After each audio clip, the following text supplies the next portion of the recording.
Welcome to the SDA Housing Podcast, brought to you by NDIS Property Australia.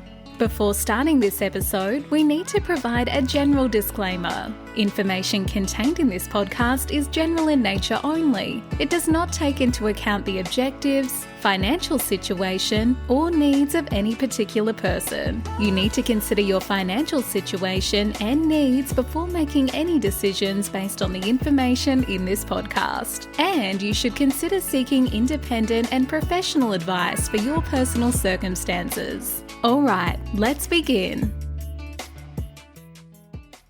Hello everybody, my name is Minh and I'm your co-host today from NDIS Property Australia, and you're listening to the SDA Housing Podcast, a show that explains, highlights, guides and brings awareness about all things SDA in this ever-changing NDIS world. Today there's three of us here on the show, and it's myself and Debbie and Hello. Charlotte. Hello ladies. Hi. Hello, Minh. Debbie, who we have here as our new special guest speaker here with us? Yes, welcome, Charlotte. Charlotte is the newest member to our team. So she is admin support, helping us in all different aspects of our business. So we thought we'd bring her in on an episode first day so she can get thrown in the deep end. And Charlotte is actually going to be asking us a little bit about what makes us different. Now, this is part two of our series, What Makes Us Different. And this is because Erin's been on our back for 6 months now, asking us when we're going to do part two of this little topic. And we thought, Erin's heading off to Mount Isa for 3 weeks on her little trip for university, and it'd be nice to break it in by having a new person on the team, one of Erin's friends who now has joined our team, to ask us about who we are, because she really is new to this NDIS world with us. But in this episode, I guess she can hear firsthand from myself and Debbie as to what makes us different, I guess, yeah. So, Charlotte, how are you finding the day so far with us? Yeah, it's been great. I've really enjoyed it. Everyone's really lovely. I'm just really happy to be here. Good. Well, if anyone gives you trouble, you let me know, okay? Yeah, absolutely. Particularly this one here, Erin. Yeah. Yes, definitely. So you have the questions in front of you. Feel free to choose how you want to and what you want to ask us, and we'll go from there. Okay, perfect. I guess we'll get started with, what is your vision? No one's ever asked us that question, Debbie. What is our vision of our business here? I think our vision is to help Australia build SDA, full stop, because it's really not easy to do that. And a lot of knowledge is needed by all different stakeholders. So that's what this podcast is about. That's what our websites and landing pages and ebooks are about, is spreading knowledge and spreading awareness, because the more that information gets out to the more people, then the more people can actually build these properties to house Australia's disabled who need these very high-spec properties. But Debbie, if I was in Charlotte's shoes, being a new person in the office, I would say, well, as a critic, I'd say, well, that's a pretty okay vision, but surely there's everyone else that have the same vision as we are doing SDA around Australia. What's so unique about our vision, I guess? Is it any different from everyone else's in the SDA market at all? What do you think? Well, I think certainly other people who maybe are doing what we're doing in terms of selling it are doing it mainly for the money, for the profit. A lot of investors see the bottom line and the higher returns, and that's why they get into it.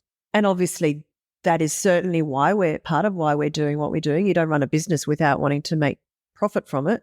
But I just see the way that we have developed our education materials, if you like. That's what our vision is about, is just getting the word out. Mm. Charlotte, do you have any questions about that topic there? Is it good enough for an answer for you? Yeah, that's great.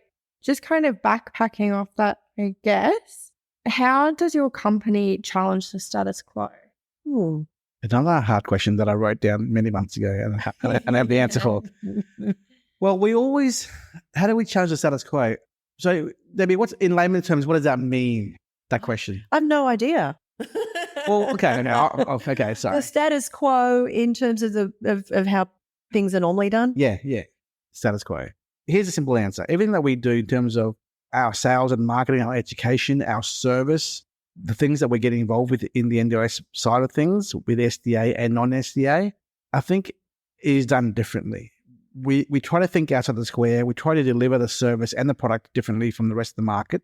And first step really is in-house.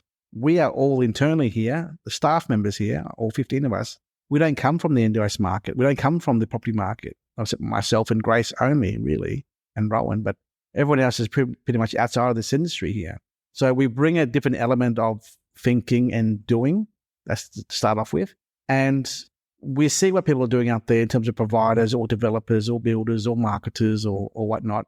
And we try to think differently and do differently, meaning how can we do this differently that's more effective so that there's more product, SDA product in the marketplace for consumers being the participants and their families, and also for the investors as well. So does that answer the question, how are we trying to do it differently, Debbie? Yeah, and I think I'd like to add that I guess when we started on this, we realised that the whole SDA world was a little bit of a kind of a closed club, and people were a little bit secretive and they weren't collaborating with other stakeholders in the industry. So I guess that's also how we challenge it. We do try to bring everyone together and help and build those collaborations. Yeah. If someone reaches out to us for help, we'll help them where we can. We won't ask for anything back. We believe in helping and sharing and collaborating. And I think that's what people have come back to us with. They say you guys are the best in terms of customer service. You don't ask for anything in return. And we try to do our best to help out where we can. I think, Charlotte, if that's a good enough answer, Charlotte, I mean, we try to help where we can, whoever we can, and we don't ask for anything back in return. That's our status quo, the challenge of our status quo out there. Yeah. Yeah. Amazing. What are your feasibilities? Okay. So I guess this is in terms of information that we provide to potential investors.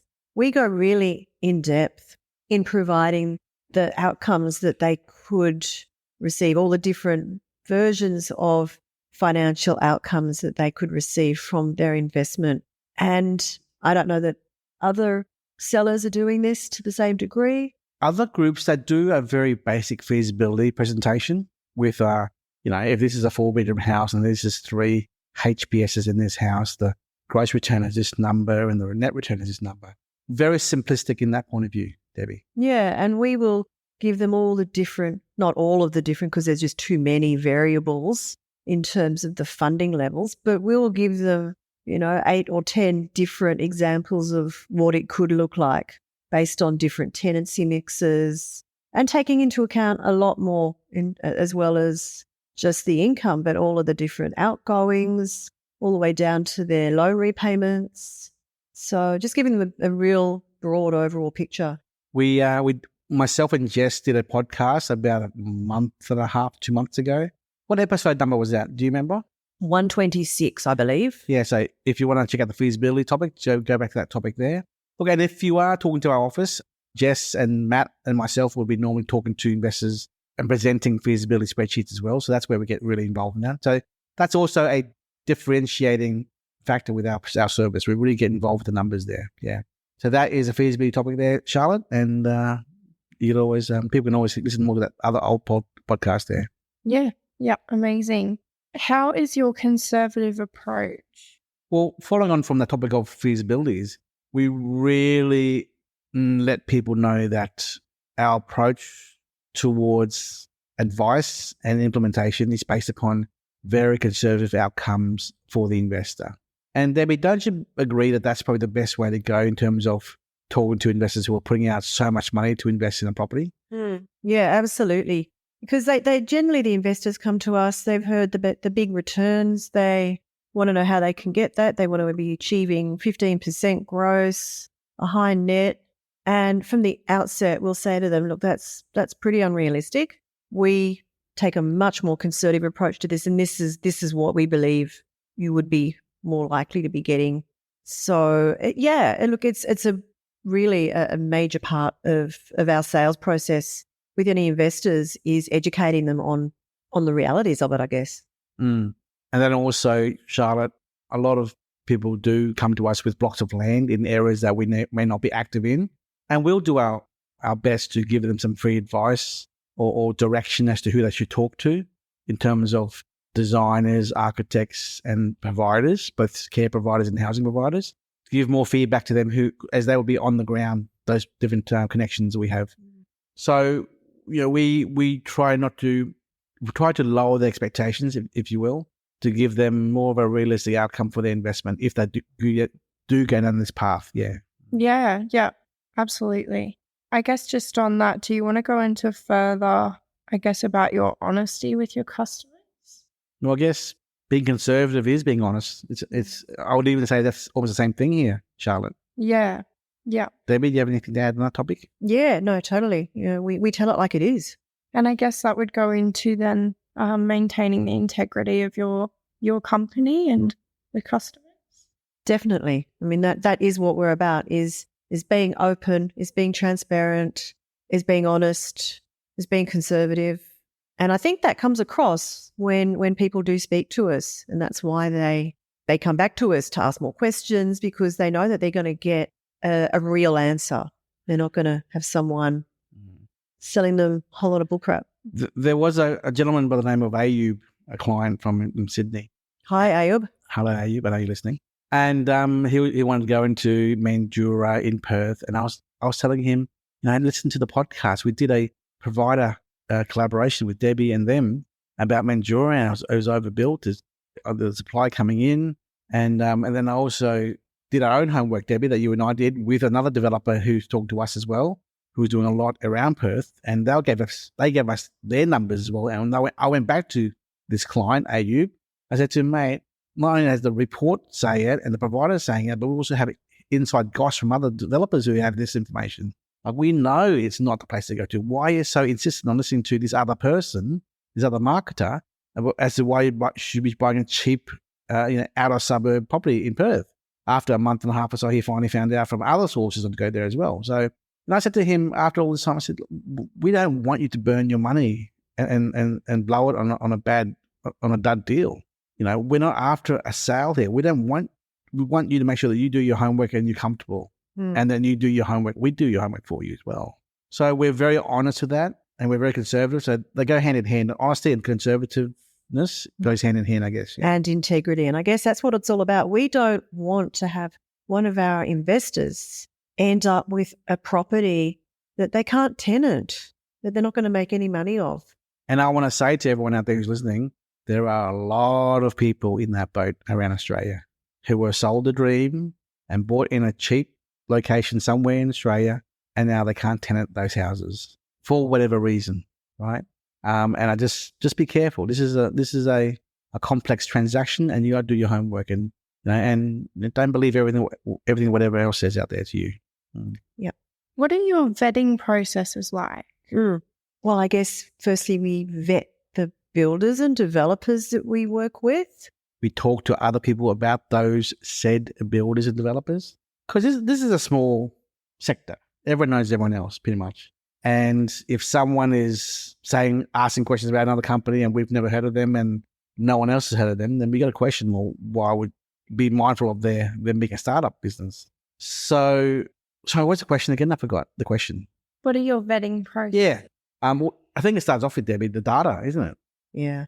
The NDIS data to begin with, and then dig into that, and plus finding more data where we can, and engaging other providers who may have data, grassroots data being on the ground there in those locations, because there's always so much information out there that we don't have access to, and neither does everyone else. And if we can get more data, more information, buying it, researching it, investing our time and effort into it, it gives us more insight into the possibilities of a certain area for vetting. So we want to vet the area, vet the builders, vet the providers, vet the actual participants in the area who may have funding already or about to get funding. So it's just, we want to get as much information as possible is the key word. Yeah. And so that really goes into our research and data research team that go into every bit of data that we can find and every bit of information we can find. The biggest vetting I think we do that no one really talks about is vetting the investor. I was just going to say that. Beat me to it. Why, Mr. Investor, are you doing this? What did you hear? Who did you talk to? Are you sure about this? Can you afford this? What if things go wrong? Can you afford a 6-month empty house and repayments on the house, the mortgage for 6 months? So we're not after the quick transaction here. We're after the realistic outcome for the investor, knowing full well what the possibilities are, good and bad, and to hold their hand where we can. And that's all we can do. We'd rather have, for every 10 buyers out there, we'd rather see 10 happy investors out there, no matter who they are, where they are coming from, rather than 10 unhappy investors for every 10 people. Sorry. Yeah. Yep. What's your networking like?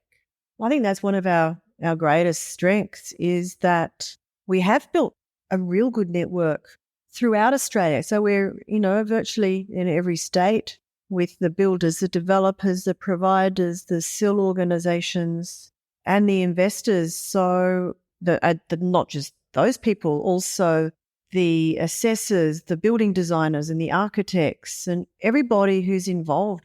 We're meeting more of them all the time because we're going to conferences and events around Australia.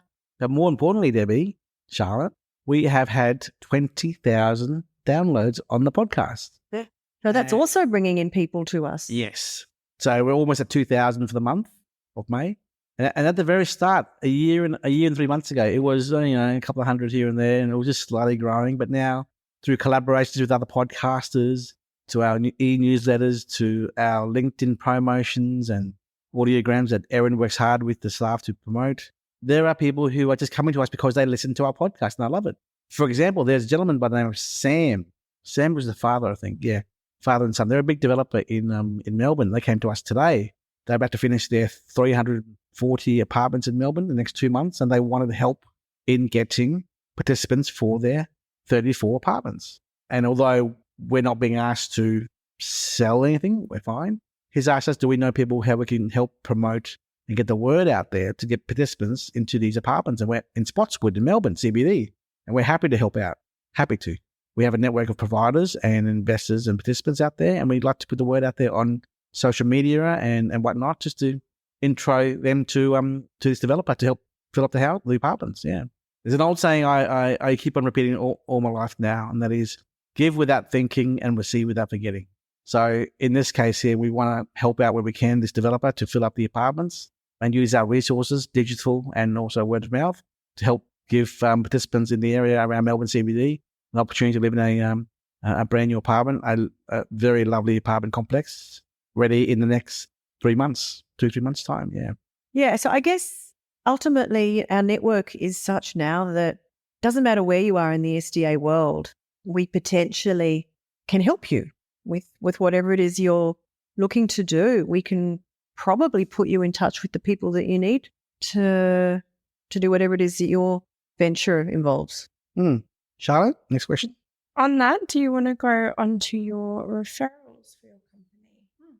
We get a lot of referrals from other clients, from other providers as well, from other developers. We're continuing networking. We're always expanding our network of people who want to come into the SDA market or become more efficient in their line of work in SDA. And we believe in helping out where we can, collaborating, supporting, and helping. That's it. I think if we're honest about this, Charlotte, just by helping people out there, participants who need SDA property to live in, or investors who want to on-sell their property that they don't want to hold anymore, we'll just help where we can, and that's it. So our way of doing business is just that we just want to help where we can, and that's bringing us more and more referrals. Yeah. And then just my last question is, how is your focus different from your competitors? I'll let Debbie do that. Debbie? I guess, again, it comes down to our vision and the fact that we're more than just a marketer and a real estate agent. Our vision is to bring everyone together in this industry to build SDA. And how we're different is we actually don't hide anything, Debbie. Yeah.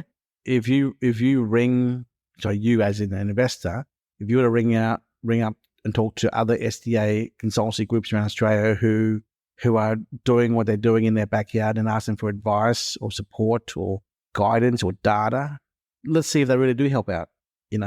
We have no problem telling people where we operate, what we do, what product we have coming on the ground, what's in our pipeline. People ask us, how many have you built and how many you've tenanted? And we tell the truth. We've got nothing to hide, nothing to be ashamed of. The market is the market. Prices are going up. Things have been delayed. Finance or valuations or tenancies or whatnot. We have no problem telling the truth, right? And we're always transparent with how we do business and how business should be done in the SDA market. If it's expensive by builders or providers, we say it as it is. There's no use in beating around the bush.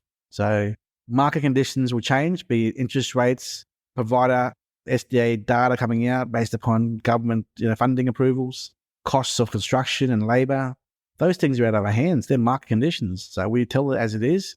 If it's expensive, expensive. We say it is. And we tell them you can't afford it, don't do it. Right? We're just, again, back to the original point, we're very honest. So how we're different from other competitors is that we are very honest, we're very transparent. If someone rings up and asks us for our stock list and what we're promoting, Debbie, we give our stock list straight away, no questions asked. Absolutely. We have nothing to hide. Yeah, so that's what our focus is just to be upfront, be open, and create those collaborations, I guess. We get about 10 inquiries per day, every day. And, we're at almost 4,000 on a database of investors who are continually talking to us, emailing us, inquiring with us. And I reckon by the end of next year, we'll have 9,000 investors on a database who just want to know more and more. There is no rush. I want to tell everyone here who's listening, there is no rush for you as an investor to jump in to buy an investment property in the NDIS sector. If you're not comfortable, don't do it. Take your time. It's going to be here for a while. Yeah. I just actually did a few stats this morning, Min and Charlotte, and I was comparing the number of places in new build SDA compared to the number of SDA funded participants. Across Australia, there is a deficit of 17,500 places. Well, obviously, a lot of those participants are living in old dwellings, existing and legacy. But if you just look at the number of new build places, 17,500 participants are out there that don't have a place in a new build. Yeah, I know. So that demand is not going away, and there's no rush. Yeah. They're currently in the older homes. They won't necessarily all be moving in the next year. In 5 years, there'll be a lot more looking. In 10 years, probably even more. So, because it goes down to two things, Debbie, and again, this is people being people, Charlotte. If you're comfortable where you are and you're used to it and you don't like change, why change? That's just normal human behavior. That's number one.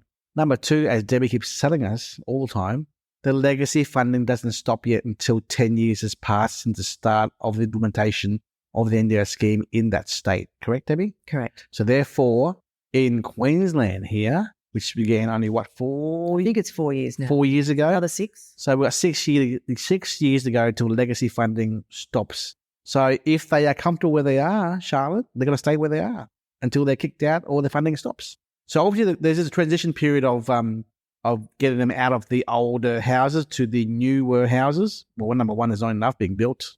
That's number one. Number two, they're not ready to move yet. Or number three, they don't even know about this thing called the NDIS scheme or SDA funding yet. So, it takes time for change. And that's just, I know we're getting off track here, but yeah. Our vision, back to the first question, our vision is just to make sure that everyone's educated, all parties, all stakeholders involved in the whole process are working together. Keyword, collaboration and together, and being honest. If our vision truly is to see everyone honestly working collaboratively together to deliver the SDA housing for all participants around Australia who need help, that really is our vision. Yep. If we're doing a full circle here, Charlotte, that's the answer. Yep. I think that's what makes us different. Yeah. Charlotte, I hope that our answers have answered your questions. Give you a bit of insight into us. Yeah. Yeah, absolutely. It's given me a lot more insight into your company and what you guys do. Great. We hope you can stay on board for the long term, and be part of what we're doing overall around Australia with the delivery of all this housing for people who are disabled. Yeah, absolutely. I'd love to. Yeah. And to our listeners, hope that, this clarified a few things for you as well as to who we are and what we do. And by the way, one last thing, we're not a provider, okay? We are not. We are a property consultancy business who works with a lot of providers. Yeah. We keep on getting the same question. We don't know what you do. Okay.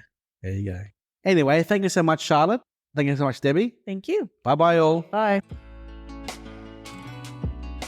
We hope you enjoyed this episode. Please make sure you are subscribed and following us so you can keep in the loop with all of our upcoming episodes. We would really appreciate it if you could leave us a 5-star rating, a written review, and to share this podcast with those that could benefit.